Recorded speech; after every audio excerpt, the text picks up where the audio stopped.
This is the Winflo 11 by Nike, and today I'll be telling you the pros, the cons, and the in-betweens of wearing and buying this shoe. And at the end of the video, I'll let you know whether or not this shoe is worth the $110 US price tag that comes attached to it. I have to preface the review by saying that I had very high expectations for this shoe, and the reason why is because for the past 2 years, I've been wearing the Winflo 10 as basically my daily trainer. I've been obviously testing shoes for the channel and rotating here and there, but for the most part the Winflo 10 has been consistently over the past 2 years my favorite running shoe, period. So the biggest question was, can this shoe replace the Winflo 10 as my daily trainer? And because of that, I will be comparing this shoe a lot to the Winflo 10, so just keep that in mind.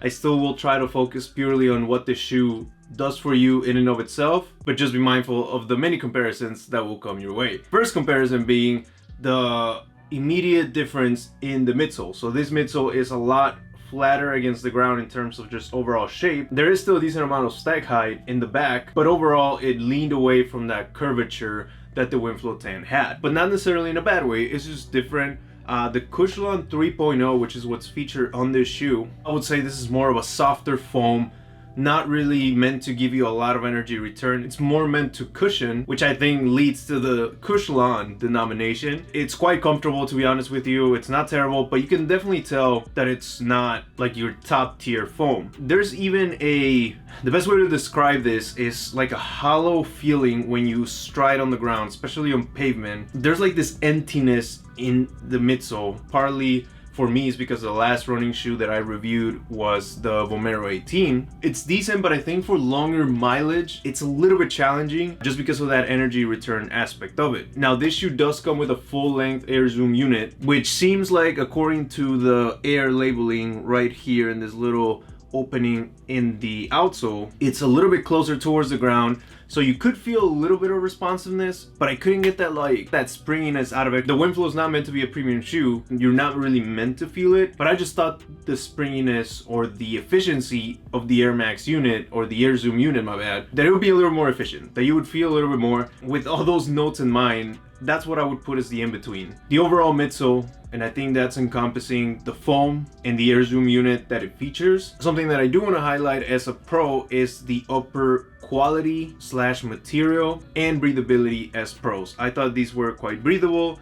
I thought the material is very, very nice. It feels like a better quality material compared to even the one that they used on the Winflo 10. It actually provides a slightly wider toe box, but with that I have to highlight a con. And this is a concern that the Winflo 10 had as well. Nike, besides making the toe box wider, they also made the heel area a little bit wider on this shoe, which allows for a little more room of cushioning up here around the ankle. But the overall security of the shoe, when you don't have all lace hoops used, there was slight slipping, which it throws you off at some point. You're not fully going through the stride with the shoe securely attached. So what I did is I used, as you can see right here, the last lace hoop to try and correct this issue. But then the concern is that because of the extra cushioning here, it actually became a little too tight around the ankle and a little bit too tight around the midfoot, because as you're tying the laces here, you're also tying this midfoot band that comes included with the shoe. So it changes the dynamic of how the shoe fits and truthfully how your run feels. It's not like this terrible change, but I feel like for me it was slight enough where I felt like my stride was different because of it. Now, comparing it to the Winflo 10, it did become a little bit tighter around the ankle, obviously as you're using more lace hoops, but it was more secure while being comfortable, or while staying comfortable, versus this one became a little too secure almost, where it became uncomfortable. And it's one of those things where even if we don't compare it to the previous model, it's still a little bit concerning if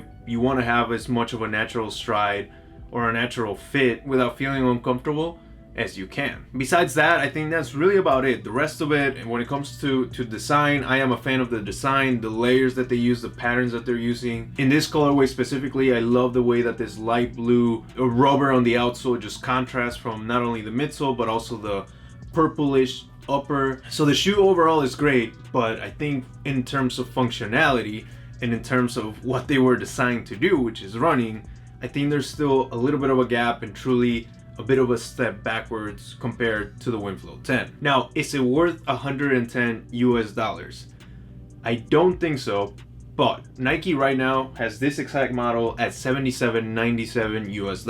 For $77.97 US or cheaper, I think it's a decent deal. It's practical, and I think at that price point, at that lower or reduced price point, it is worth it. And truly, that hurts me to say, because again, I had really high expectations for the shoe. I love the way it looks, and truly wearing these casually, they're not terrible. So that's another use. I mean, these are, like I said, aesthetically, they're very, very cool to look at. The color, this colorway specifically, I got it for a reason. But yeah, at $110, it's a little bit harder to justify.